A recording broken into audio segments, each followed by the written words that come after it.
I'm Noah, and we're going to give you a quick rundown on neuromorphic chips.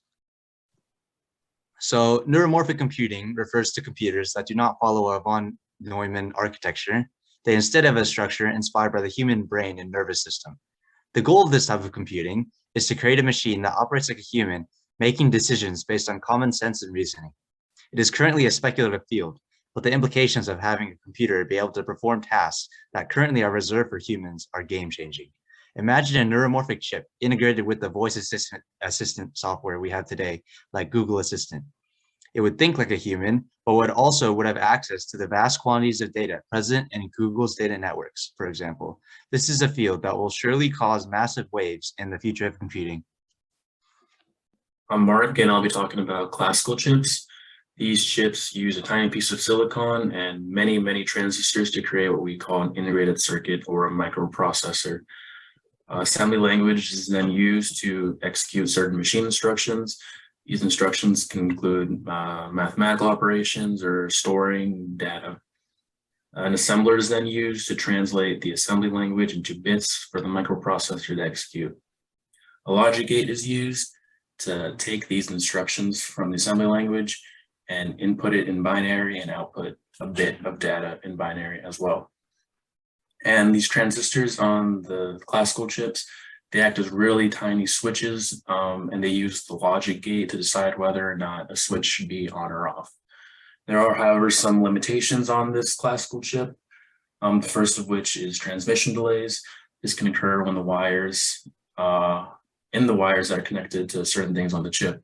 So when a switch changes its state from on or off, it has to either charge up or drain the wire that connects the transistor to the next transistor down the line. And this can take some amount of time, which ends up slowing down the chip. Second limitation is heat buildup. Every time a transistor changes its state, it leaks a little bit of electricity, and this electricity creates heat.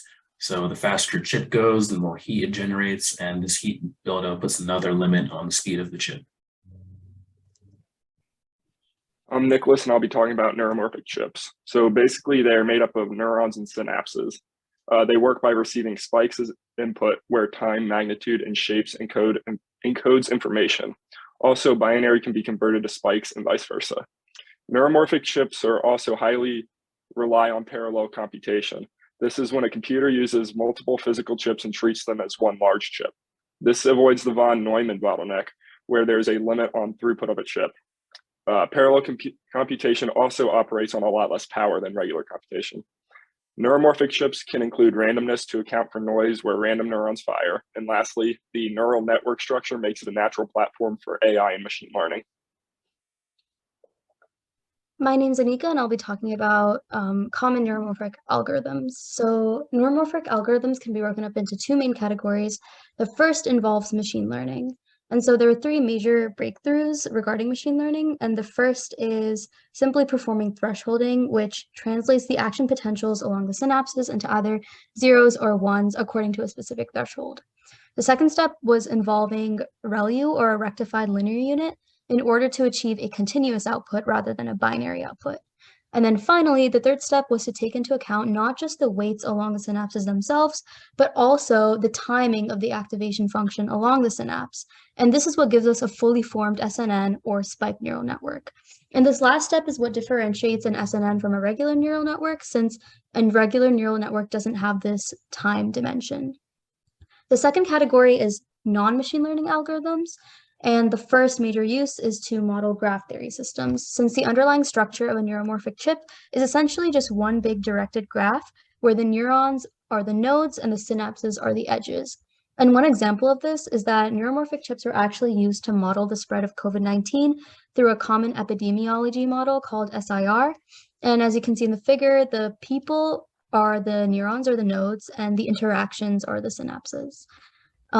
Finally, neuromorphic chips can be used to solve problems that are difficult and costly to solve with traditional computers, such as approximating NP-complete problems. Hi, I'm Nayeli, and I'll be talking about some of the recent accomplishments for neuromorphic chips. They have improved precision, which means that problems can now be solved with less resources and time, which of course improves their performance.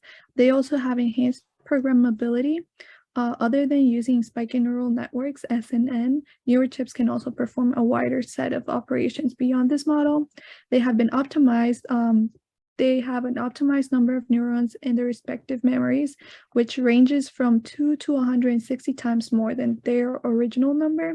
This original number depends on the network they are running on. They are also faster at learning. The algorithms are performed as a learning concept, something from which a machine is able to learn from and faster from previous chips. And they also have faster circuits.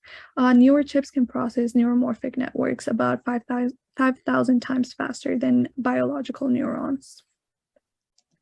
That would be all. Thank you all.